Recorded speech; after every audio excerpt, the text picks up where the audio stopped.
1월 18일 화요일입니다. 알기 쉬운 기독교 교리 7번째 시간으로 신론 하나님에 대하여서 공부하고 있습니다. 오늘은 하나님의 속성, 어제는 하나님의 속성 중에 비공유적 속성, 우리 사람들하고 전혀 다른 사람들이 가질 수 없는 독특하신 하나님의 속성, 그 특성에 대해서 어제 살펴봤고요. 오늘은 공유적 속성입니다. 이 공유적 속성이라고 하는 것은 보편적 속성이라고도 말을 해요. 이것은 인간에게서도 유사한 것을 찾아볼 수 있는 이런 속성, 특성이죠. 그런데 명심해야 될 것은 인간에게 있는 속성은 유한한 것입니다. 하나님의 무한하시고 완전한 속성에 비할 때에 불완전하게 짝이 없는 이런 속성이라는 사실을 알아야 되겠습니다. 자, 보편적 속성, 이 공유적 속성은 인간에게 지식이 있듯이 하나님에게도 지식이 있고, 인간에게 지혜가 있듯이 하나님께도 지혜가 있다. 그래서 하나님의 지식과 지혜를 맨 먼저 말씀드릴 수 있겠습니다. 하나님의 지식이라고 하는 것은 하나님의 독특한 방법으로 그 자신을 아시는 겁니다. 하나님 자신을 알고, 그리고 가능성 있는 일과 실제 하고 있는 일을 다 아시는 하나님의 완전성이라고 정의할 수 있겠습니다. 하나님께서는 자기 자신 안에 이런 지식을 소유하고 계셔서 외부로부터 이러한 지식을 얻어 들이실 그런 이유가 없죠. 전혀 외부로부터 이런 지식을 받아 들이실 수가 없습니다. 이 하나님의 지식은 완전하고 그의 지성 안에서 항상 현재적으로 실제로 있는 지식으로 작용을 하십니다. 자, 하나님의 이 지식은 얼마나 포괄적이든지 총포괄적이셔서 전지하다, 모든 것을 다 아신다 라고 하는 것으로 칭하고 있습니다. 그래서 하나님은 과거와 현재 그리고 미래의 모든 것을 다 아시고 실제로 존재하는 것뿐만이 아니라 가능한 모든 것까지도 다 아시는 이런 지식을 가지고 계십니다. 이게 하나님의 지식에 관하여서 성경의 여러 곳에서 말씀을 많이 드리고 증거하고 있는데 일일이 다 나열할 수가 없겠습니다. 하나님의 지혜는 그 지식의 또 다른 독특한 그런 국면이지요. 하나님의 지혜는 최고의 가치 있는 목적을 설정을 하시고 그 목적의 실현을 위해서 최선의 방법을 택하시는, 그래서 자신의 지식을 나타내시는 그런 지혜입니다. 이것을 지혜라고 하지요. 최고의 가치 있는 목적을 설정하는 것이 이 지혜이지요. 그 목적의 실현을 위해서 최선의 방법을 택하시는 것도 지혜입니다. 이렇게 하나님께서는 자신의 지식을 나타내시어서 그것을 이루시는 하나님의 덕행, 이것을 지혜라 이렇게 말할 수 있습니다. 하나님께서 모든 것을 다 이용하시는 궁극적인 목적은 무엇이냐 그러면은 지혜의 궁극적인 목적은 자신의 영광이죠. 자신의 영광을 위하여서입니다. 그래서 하나님께서 무언가 계획을 세우시고 목적을 세우시고 그 일 이루어 가신다 할 때에 모든 일의 그 목적은 뭐냐 하면 하나님의 영광을 위하여서입니다. 하나님의 선, 하나님은 그 자신이 선이셔요. 완전히 거룩하신 그런 선이십니다. 그런데 여기서 생각하려고 하는 것은 행동으로 나타내신 하나님의 선, 이것을 말하고자 하는 거예요. 하나님 자체가 선이십니다. 근데 선을 안 나타내면 뭐 필요가 있어요? 하나님께서 바깥으로 다른 것들에 대해서 선행을 나타내시는 이것을 신적인 선을 말하는 것이지요. 하나님의 선이라고 하는 것은 자신으로 하여금 모든 피조물 친절하고 관대하게 취급을 하시는 것, 이것이 바로 하나님의 선하심입니다. 그래서 하나님께서 천지를 창조하실 때에 좋았더라 하나님 보시기에 좋았더라 그렇게 하셨는데, 그것은 그 하나님의 선이 이루어지신 것에 대하여서 말씀하고 있는 것이지요. 그 하나님의 선은 은혜를 모르는 자나 악한 자에게까지도 베풀어지는 경우가 있습니다. 그것은 비를 주신다, 뭐 하나님의 자녀에게만 비 주는 것 아니죠. 식물에 결실을 주시고 그것을 음식을 먹기도 하고 기쁨을 누리게 하는 것도, 그건 누구에게나 보편적으로 주시는 것이기 때문에 이것은 하나님의 선하심이다, 하나님의 선하심의 결과다, 이렇게 말할 수 있습니다. 마가복음 10장 18절에서도 하나님 한 분 외에는 선한 이가 없느니라 그랬습니다. 그 다음으로 하나님의 사랑입니다. 네 번째, 이 속성은 하나님의 가장 중심적인 속성이라고 할 수 있죠. 하나님은 사랑이시라. 하나님의 사랑에 대해서 우리가 자주로 말하기도 하는데, 이 하나님의 사랑은 자신의 무한한 완전성과 그의 도덕적 형상을 지닌 피조물들을 보고 느끼시는 그런 기쁨을 말하고 있습니다. 하나님의 도덕적 형상을 지닌 피조물을 보고 느끼시는 그런 기쁨, 이것이 하나님의 사랑 가운데 나타나는 것이죠. 그래서 하나님께서는 이 사랑의 속성에 의해서 자신의 완전성과 자기 형상의 반영체인 인간을 보고 즐거워 하시는 것이죠.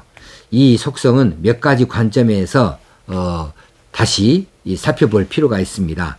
첫째는 은혜입니다. 은혜가 하나님의 사랑으로 나타나는 거예요. 은혜는 죄를 용서하시는 거지요. 그래서 인간들의 그 죄, 하나님을 배신하고 불순종한 이 죄들을 용서하셔서 나타내시는 하나님의 과분한 사랑, 이것을 하나님 은혜라 이렇게 우리가 부릅니다. 또 한 가지는 하나님의 사랑은 자비와 긍휼로 나타나게 되어져 있습니다.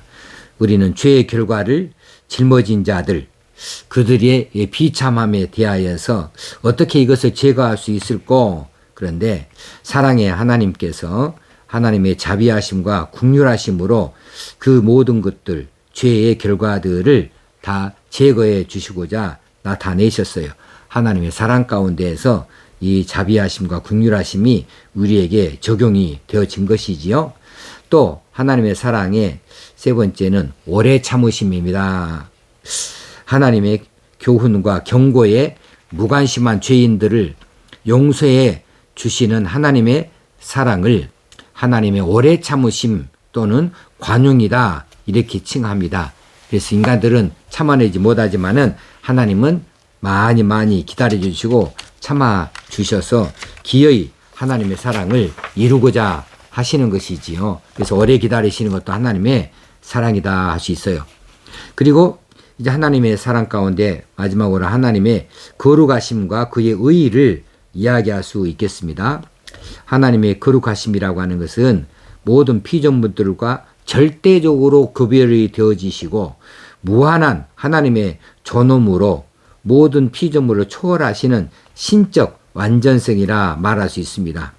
그래서 이 거룩하심이라고 하는 말은 그냥 죄 없습니다, 이렇게 쉽게들 이야기를 할 수 있는데 틀린 말은 아니고요. 모든 도덕적 이 불순종이나 죄로부터 하나님은 구별이 되셔서 도덕적으로 완전하신 것을 의미하고 있습니다.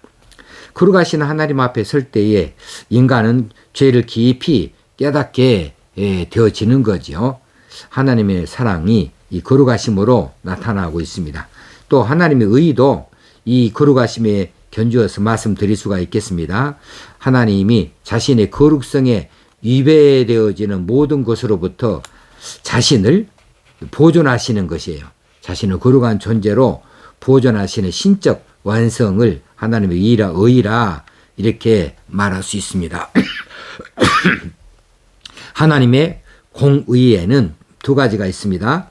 하나는 상 주시는 공의가 있고 또 한 가지는 벌을 주시는 공의가 있습니다. 공의로우신 하나님, 그 하나님께서는 이처럼 상을 주시기도 하시고 벌을 주시기도 하시는 것이지요. 상 주시는 공의는 실제로 하나님의 사랑의 표현이 되어주고, 벌 주시는 공의는 하나님의 진노를 표현해 주고 있습니다. 그리고 이제 하나님의 진실성에 대해서 또 하나님, 우리가 공유적 하나님의 특성이다 이렇게 말씀드릴 수 있는데, 하나님의 진실성이라고 하는 것은 하나님이 그 자신의 내적 존재하심에 있어서 참되시다. 그리고 그 계시에 있어서 참되시다. 진실하시다. 그 백성과의 관계에 있어서도 항상 참되시고 진실하시다라고 하는 것이지요. 그래서 하나님은 우상들과는 다른 참신이시고, 존재하는 사무엘의 실상 그대로를 다 아시고 그의 약속을 이행하심에 있어서 신실하시다. 우리가 하나님의 약속을 많이 알고 있고, 그 약속을 어김없이 잘 지키신다 할 때 신실하신 하나님 이렇게 말하는데, 그렇습니다. 하나님의 진실하심이 이처럼 우리에게 약속을 잘 지키는 면에 나타내 보일 때 하나님이 신실성, 하나님 신실하시다 이렇게 말할 수 있는 거죠. 그리고 이제 마지막으로 하나님의 주권입니다. 주권은 두 가지 측면에서 말씀드릴 수 있어요. 하나는 주권적 의지, 이것을 말할 수 있어요. 주권적 의지. 또 한 가지는 전능하심입니다. 주권적 능력을 말하고 있습니다. 주권적 의지와 주권적 능력을 하나님의 주권에서 말할 수 있는데, 하나님의 주권적 의지는 만물의 궁극적인 원인으로 나타나고 있어요. 그래서 하나님의 의지가 감추어진 의지와 계시되어진 의지 둘로 구별이 되어지지요. 감추어진 의지라고 하는 것은 하나님 속에 감추어진 하나님의 섭리, 그런 의지이고, 결과에 의해서만 그때서야 이제 알려질 수 있는 그런 의지입니다. 그래서 감추어진 의지라 말할 수 있는데, 계시된 의지는 이미 표현되고 나타난 의지이죠. 율법과 복음에서 보여주시는 하나님의 교훈적 의지라고 말할 수 있습니다. 그래서 피조물들에게 관계되어진 하나님의 의지는 절대적으로 자율적이시다라고 말할 수 있겠습니다. 인간의 죄된 행위까지도 하나님의 주권적 의지의 작용에 달려 있다. 그리고 주권적 능력, 이것은 전능이다 말하는데, 하나님의 의지를 집행하시는 그런 능력을 말해요. 그 능력은 무한대하시죠. 그래서 전능하시다 하면 하나님께서 무엇이든지 모든 것을 하실 수 있다는 것을 의미하는 것은 아니고, 성경은 하나님이 하실 수 없는 것들이 있다고 가르쳐 줍니다. 그것은 무엇이냐 하면, 하나님은 거짓말을 못해요. 죄를 지을 수도 없어요. 자기 자신을 부인할 수도 없어요. 예, 그러므로 이것은 하나님께서 성취하시기로 결정하셨던 것이고, 무엇이든지 그의 뜻에 따라서 수행하실 수 있다는 것을 의미하는 것이라고 볼 수 있습니다. 그래서 하나님이 원하시면 그 이상으로도 행하실 수 있다는 것을 의미하고 있는 것이 하나님의 전능이시다, 하나님의 주권적 능력이시다, 이렇게 말씀을 드릴 수 있겠습니다. 지금까지 말씀이 들은 것들이 공유적 그 하나님의 특성, 하나님의 속성입니다. 이것은 인간들에게서 이런 흔적을, 이런 그 비슷한 것들을 발견할 수 있어서 이것을 공유적 특성이다, 이렇게 말씀을 드리는 거죠.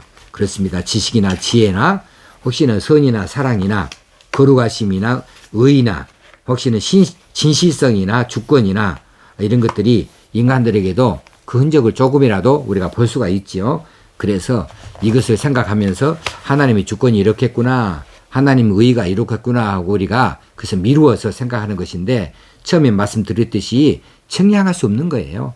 우리가 감히 상상할 수 없는 크고 놀라운 신비스러운 것들이 그 안에 가득한데, 우리 인간의 측면에서 우리 인간들을 내다보니까 하나님의 이런 부분은 우리 인간에게도 조금 있네 해서 조금 대략 짐작이라도 할 수 있는 의미에서 공유적 속성이다, 이렇게 이름을 붙여놓고 있는 거죠. 자, 오늘까지 하나님의 속성에 대해서 이제 한번 살펴보았고요. 내일은 그 다음으로 넘어가서 삼위일체, 하나님의 삼위일체론에 대해서 살펴보려고 합니다. 이제 오늘 하루도 하나님께서 주신 하루로 그 열심 있는 섬김이 있기를 바라고 하나님께서 주시는 놀라운 이 사랑을 자주로 깨달을 수 있는 그런 귀한 날 되어지기를 주의 이름으로 축원합니다. 감사합니다.